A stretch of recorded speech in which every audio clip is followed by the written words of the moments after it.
বিসমিল্লাহির রহমানির রহিম। মাঝে মাঝে নিজেরে ভাগ্যবান মনে হয়, আমার মাঝে মাঝে নিজেরে ব্যাড লাকি ম্যান মনে হয়। তো আজ নিজেকে মনে হচ্ছে যে আমি ভাগ্যবান, কারণ যদিও বা সারা রাত আমি বাজারে পাহারা দিছি।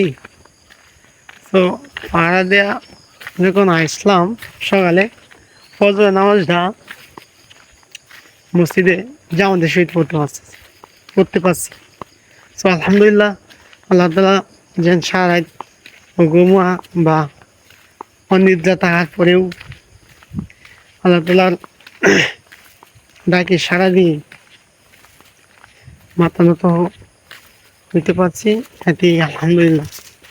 কারণ এখনো ফজর নামাজ শেষ, যদিও বা নামাজে অক্ত আছে, কিন্তু জামাতের সহিত যে নামাজ পড়ার যে সওয়াব বা যে সবটা, এটা আমি পাইছি বা মনে হয় ইনশাল্লাহ যে এই সবটা আল্লাহ তালা দিবে। কারণ আল্লাহ তালা নিজেই বলছে যে ফজরের 2 রাকাত নফল নামাজ এই সারা পৃথিবীর চেয়েও ভারী। আর আমি তো ফজরের 2 রাকাত সুন্নত নামাজ, আর আমি তো 2 রাকাত ফরজ এবং 2 রাকাত সুন্নত বই নামাজ পড়ছি। আর সকালে যে আবহাওয়াটা, এটা বলা বাহুল্য।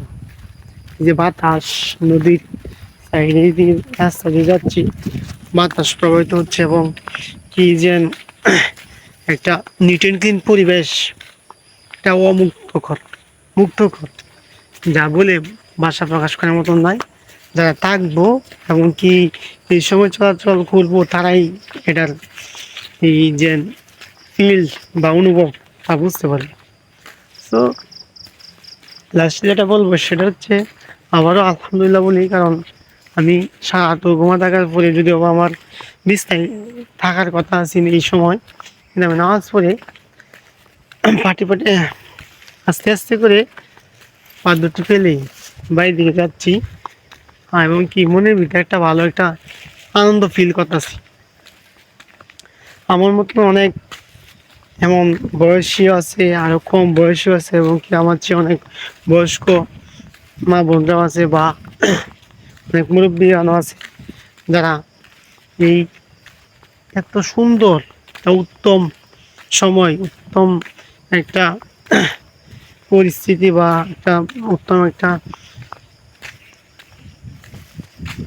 সময় পরেও অনেকে বিছনায় ঘুম বা গভীর ঘুমে মগ্ন, যদিও বা তাদের নসিবে নাই যে আল্লাহ তাআলার এই মহিমাময় কুদরতি পায়ে সেজদা দিবে। সো সব মানুষের কাছ থেকে বাছাই করে আমাকে এবং কি আরও যারা নামাজ পড়ছে জামাতের সহিত, তাদেরকে মিলিত হওয়ার তৌফিক দান করছে। তো অবশ্যই তারা কোনো লাকি ম্যান বা ভাগ্যবান ব্যক্তি, যারা জামাতের সহিত নামাজ আদায় করছে। তো আশা করবো এই পৃথিবী আসলে কিচ্ছুই না, সব যা আছে যা পাবো সবগুলা এই পরকালেই পাবো বা পরকালেই দিবে। আমরা এই পৃথিবীতে একটা ছোট একটা সাজানো গোছানো বা ড্রিমের মতো একটা লাইফ ফিল করতেছি, সেটা আমাদের কিচ্ছু নাই, শুধু খালি অনুভব করা যায় বা অনুধাবন করা যায় যে এসব হচ্ছে বা এসব হবে। আল্লাহ তালা এই পৃথিবীতে 12টি মাস এবং কি 12টি মাসের মধ্যে অনেকগুলাই মুভমেন্ট বা সময় আমাদের সামনে ফিল করায়, যে অনেক কষ্ট ভয়াবহ সময় এবং কি অনেক শান্তিময় সময়, মানে এই কোমলমতি কিছু সময়, যেগুলো দিয়ে আমাদেরকে বোঝায় যেগুলো হয়তো বা জান্নাত পাইলে তো পাবোই, আর না হয় জাহান্নামে যেতে হবে। তো আশা করি সকলেই